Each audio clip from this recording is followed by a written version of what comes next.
It's time to talk about G2, and just a warning, I'm probably going to get quite heated later on in this video because I think losing Nico and Monesy and then coming out and saying some of the stuff you're saying is just silly. It kind of boggles my mind. And I'm going to start with some of the reasons why Monesy is clearly, for me, if I had a team right now, the one player I would absolutely 100% want to build around. Right? If you want success for the next 5 years, Monesy is the perfect player for that because not only is he very good, and not only is he a good English speaker, he also actually seems pretty humble, right? Considering so often in CS, we've had these superstar players while they're young be very brash and have big opinions and maybe make mistakes like a Simple or a Nico in the past, and they have to grow over time. Monesy actually doesn't seem like that. Right? And the only other young player we have like that is probably a Donk, but I don't know how Donk's English would be or if he could go international. So Monesy is the pick for who you would want. And just look at some of the stuff he says. In our team, in G2, we had, like, I would say no structure and... No structure. No structure. Okay. Sounds like Monesy actually wants some structure. Like every time, for example, when you couldn't pop off very good individually, there was no structure and we were losing. This is already actually like incredibly impressive for someone this age to realize, for what it's worth. Because do you remember back when Nico was more of a like star player but a younger star player? He basically at times was part of why someone like a Carrigan would stop in-game leading the team and would eventually leave the team because he stopped believing in Carrigan, right? So for Monesy to kind of realize this at this age, dude, this is like insane. This is exactly what I want. If I'm a GM, I'm licking my lips. I'm so excited about this. Against the team who will, for example, like Navi, yeah? If you couldn't play good individual against them, and against them individual, sometimes you cannot play very well because they... So he's basically talking about Navi and how they do have the structure. Obviously not going as well for them now, but yeah, at the time, they absolutely had that. They have a lot of like settings and... They have a very nice system, yeah. You need to play together good as a team and make good decisions, you know? But you didn't have that. Yeah, that's where Nico, for example, was... that's where Nico was very strong, you know? He could like call mid rounds on CT. That's why Nico was strong. Nico was calling mid rounds on CT and doing a lot of that sort of leadership for the team. But on T side, we had no structure and we could have just played like very freestylish way, you know? No structure on T side, playing a freestyle way. And I think on Major, that's what happened. I didn't play good individually, like at all. And Monesy basically realizes him not playing well individually meant that they couldn't win that Major. Now listen, Monesy here, I think he does also kind of say in this interview that he actually thinks it kind of makes sense for the team and where they were at to play like this because they had a lot of firepower. But I also think that going on, you'll see some of the reasons why it's frustrating because I think G2 realized what they had in Monesy, but they did not do the best job at trying to manage that, okay? So let's go into some of the interview with the CEO. But I would just say, like, look, we have, in this roster at that time, so much experience, so much firepower, so much tactical knowledge. So this is when they were talking about adding Taz. This is when you've still got Hooksy in the lineup, and it's back in, what, 2023, I believe? 2024, end of 2023, around that time? We don't feel that we need a very strategic coach. They didn't feel they needed a strategic coach because of what they had at the time. Now, okay, on paper, this kind of sounds like it makes sense, right? If you're going to stick with Hooksy and you have like a Nico on the team, yeah, you actually, you have all of these things, right? You have the strategic element, you have the firepower, you just need a guy for vibes, right? And he actually says that a little later on. We just need someone that will drive the collective and input with like some knowledge that only a major winner player can bring. So that's what they were going for, right? The problem is, within this interview, he had already earlier said that basically G2 were already having doubts about Hooksy, that they felt like they probably were going to drop him at some point. And so, okay, if you are going to drop Hooksy, then you better make sure you have a strategic in-game leader coming in if you're picking up Taz as the coach, right? Because then that whole, tactical knowledge bucket you were talking about, that will not be filled anymore. Okay, you will have a little bit from the Nico and from these big voices that can come up with ideas.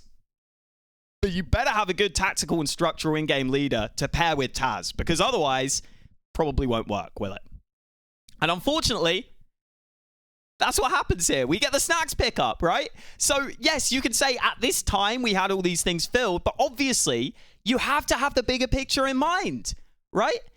And so if you knew that you might pick up someone like a snacks later on, like, of course you want to get a tactical in-game leader, a tactical coach to pair with a snacks. Like, that's something you would need, right? This combination doesn't work. It just doesn't work, guys. Oh, okay. So that's a little frustration there. And then later on, we get the Monesy talk. Committing to help us build a roster around him. Not being clear about the type of staff, teammates, and vision for the roster. It was difficult to make him happy. I want to make it clear that it was not about money. I think we... So basically saying that it wasn't easy to make Monesy happy and Monesy wouldn't say what he wants. And this is the confusing part about this interview, because I'm sitting here thinking to myself, dude, that's actually great, right? How many star players do we have, or how many star players in the past have we had that have too much of an input on what's going on, that talk too much about what they want, and they actually don't have a clue? Right? They might have watched this guy play like 2 years ago and been like, oh, he owned me 2 years ago. Let's get that guy in. And he's washed now. That shit happens so often, man. I remember FaZe picking up all sorts of washed players just because I'm guessing the players thought, oh, this guy was good in the past. Let's get him in, right? If anything, it is a dream. It is a dream to have a star player who doesn't actually want to have much of an input on the team. Because you know what that means, right? Right? You're sitting here wanting Monesy to stay because you want him to have ideas as to what he wants, right? I can tell you what Monesy wants. He wants to fucking win. He wants to win. And you are getting the best possible opportunity to make a team that will make him win. If he's winning, I guarantee you he does not care, right? And so the fact that he's saying, oh, I don't have like a massive say here. Like, you guys do what you want. If I'm a GM, I'm sitting there going, oh my God. Not only do we have a player who understands that structure can be important, but he also doesn't want to have a massive say on the team. I can literally get whoever I want in. What a dream. Oh my God. Because normally, you are having to manage what a player wants, right? And we can actually see this in the interview. We can actually see this, okay? Because effectively, there's kind of an implication that they made some moves based on this, right? So here is the part about Monesy. We tried to make him happy. We tried. It was very difficult to align with him. Again, I guarantee you, if you built a roster that is either winning now or he can see has the potential of winning in the future, I guarantee you he would stay. I guarantee you he would stay. Ilya is famous for saying, let me play CS. I respect that, but some players are more decisive in building a roster around them. Zywoo got Rops to join him. I wish Ilya did the same for us, but he did not. Okay, in the Vitality situation, luckily it makes sense to pick up like a Rops. Like, that makes sense, right? But what if Monesy comes to you and he goes, oh, I really loved, Zeus's in-game leading back when I was growing up. Let's bring Zeus in. I remember he was really sick, right? Even though Zeus hasn't played in, like, years. In that case, you're just screwed, right? And again, he did not commit to helping us build a roster around him. He was not clear about the staff and teammates he wanted. It was difficult to make him happy. Dude. I love that. If anything, it kind of shows to me that Monesy, has a pretty good head on his shoulders. Like, he kind of realizes this kind of isn't my job, right? Like, this is great. Literally, you can sit there, and as long as you make a team that is successful, he's going to be happy. He's going to be happy, right? And as we go down, we'll also see later on, where is it here? Where is it here? I got to find it. But effectively, they kind of talked about how they already kind of had one foot out on Hooksy in the team. And so, again, it's a scenario where it feels like they've basically made a decision trying to ask the players what they want. But they said that Hooksy was the only one pushing for his choice of coach. But it wasn't the coach they actually wanted to go with. And so Taz was signed against Hooksy's wishes. And this was at that point where they figured they're probably going to get rid of Hooksy anyway. Right? So, again, you think you're getting rid of Hooksy. Why are you signing not a tactical coach and then bringing in not a tactical in-game leader, dude? Oh my goodness. And again, basically, they come down and they say that they kind of made this decision basically based on players who they thought were more likely to stay on the team would prefer that outcome, right? And it was kind of implied on the podcast. Someone implies that, hey, is that maybe like a Nico who wanted that, right? Well, if it was Nico who wanted that, guess what? He still fucking left, didn't he? Because your team wasn't winning. And because Falcons obviously have money, right? That's part of it. But still, it's almost like you might have been better off in this scenario, like not really trying to desperately like please what Nico wants and instead have your own vision and understanding of what can make a top team, right? Right, guys? Right, guys? But no, instead, let's just ask the players and hopefully the players will have the perfect idea of how to make a perfect roster. Why would I expect that from my players? Why would I expect that, right? I don't understand, right? Like, imagine if this is what happened in football. Imagine Pep Guardiola signs Erling Haaland, like a great striker, and then he just goes to Haaland and says, right, Haaland, who do you want to sign then? Like, no, who cares? Who cares what Haaland wants? And if anything, Haaland might say some dumb shit. Like, he might not understand what's going on in the overall system of the team. He might just say, give me Mbappe and Salah and every single forward player. And it's like, no, that won't work, dude. So again, you have to have like some idea yourself. And this is the problem. This is the problem here with what G2 are doing.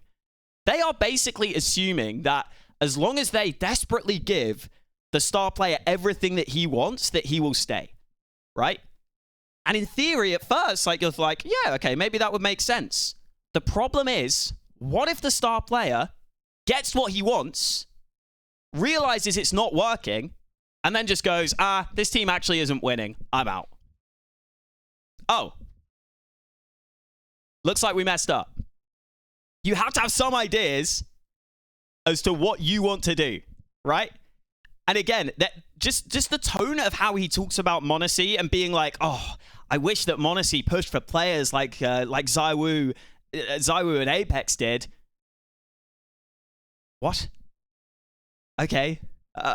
Like, I just don't understand what like job you're doing then, because clearly you're not doing enough of a job at keeping the strong relationship with the players to the point where they're going to stay, because they don't stay in the end. It's just this weird, very naive view, and yeah, I just don't understand it. I really don't. And again, I keep going back to the decision to get in Taz to basically try and please players they thought would stay, who don't end up staying, clearly.